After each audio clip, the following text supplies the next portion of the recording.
As a pastor, one of the things I did was I was a computer programmer. And I worked at several hard drive companies, writing test software and software for internal use. And companies that make hard drives design them in America and then build them in foreign lands because it's cheaper to build everything there and then load it back.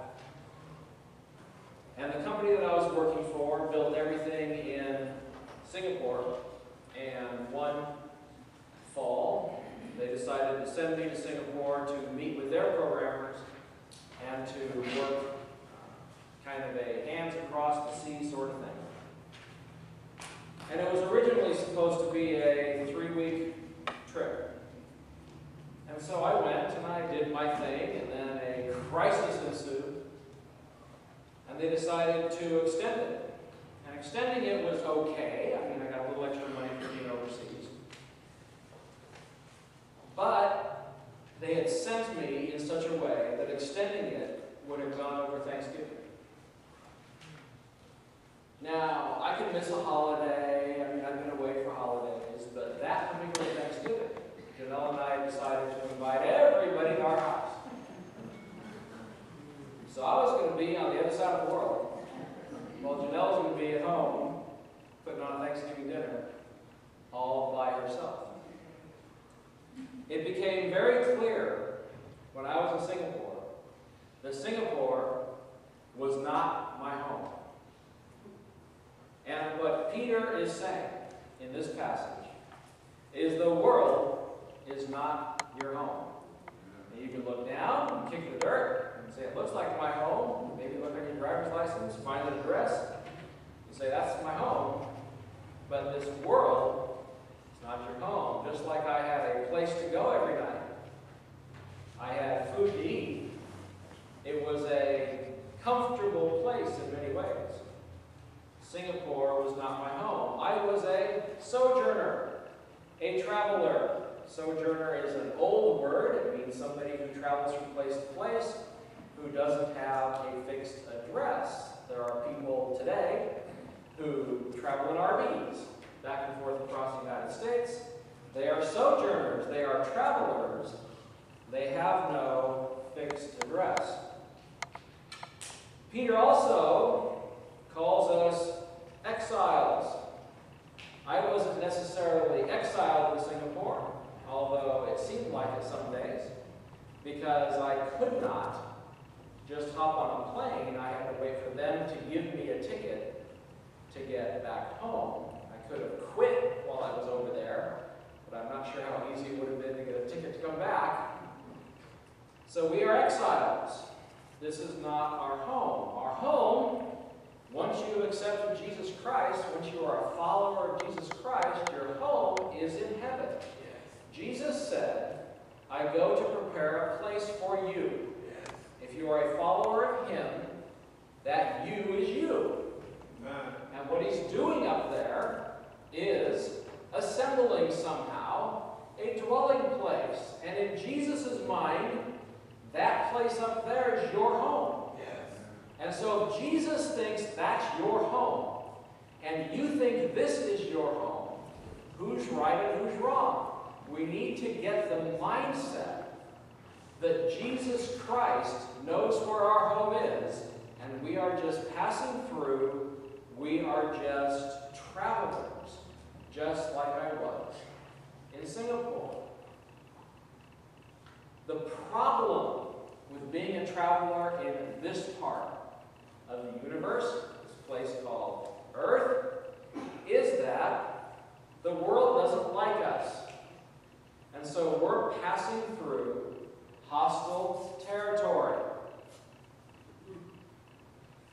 To pile insult on injury, you have this thing called the flesh.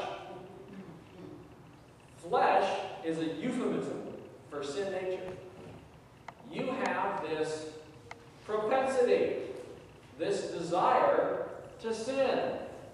Everybody who's ever been born has a propensity to rebel against God.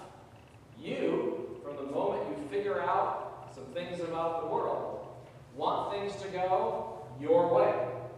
That starts for some about 2, starts for others about 1, starts for others about 15 minutes after they're born.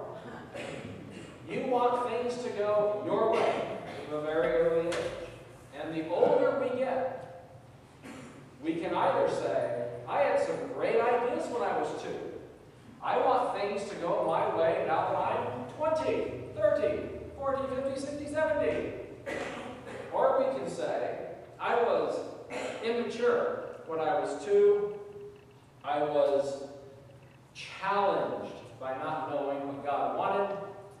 And so now that I'm older, I will choose God. And the people who say it that way, and the people who choose that, those are the ones that have become Christians. Those are the ones that God is building a home for. But there is a whole group of people, probably a majority of people in this world, who say, no, selfish ambition, sinful passions, me first, getting whatever I want at any cost, is a much better way to go. And those people are your neighbors, are your co-workers, maybe some of them are your good friends. You will come across them all the time. And you will get an idea, because you are human and they are human and we like to fit in. You will get the idea every once in a while that their way of selfish ambition is a pretty good way of doing things. And what Peter is saying is we need to look at those choices and say, because our passions war against our soul. Amen. Whoa, that's a rough one. People can war against all sorts of things, but to war against your soul, what does it mean? Well, it's not a war for your salvation. If you are saved, you are saved. If you have accepted Jesus Christ, you have accepted Jesus Christ. And Satan knows that he can't take your salvation away. Amen. So he could just say, oh, well, can't win, don't try, and give up on you. But he's not that smart. So he figures if he can get you to remove Christ from the throne of your heart, that you may be saved, but you will be the most ineffective, useless Christian this world has ever seen. That's right.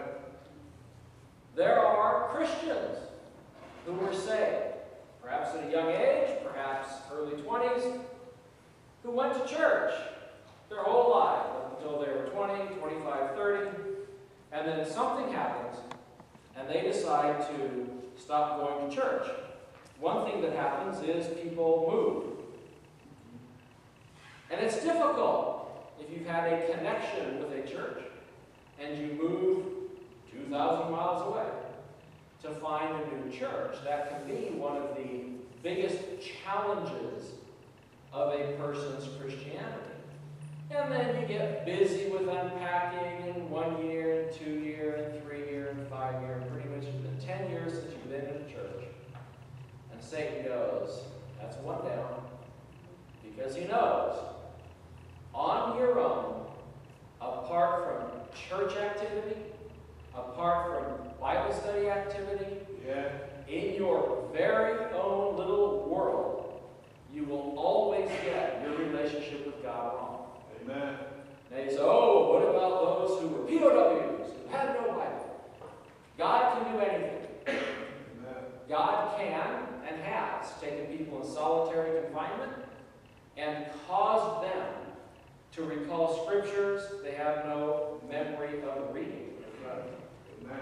But for the most part, for the masses, if you're not with Christians, if you're not worshiping with Christians, if you're not involved in a church, Satan has won. Amen. And recall, Satan's goal is not to get you to curse God, not to get you to disbelieve. Satan just wants you to take Christ and kick him off the throne.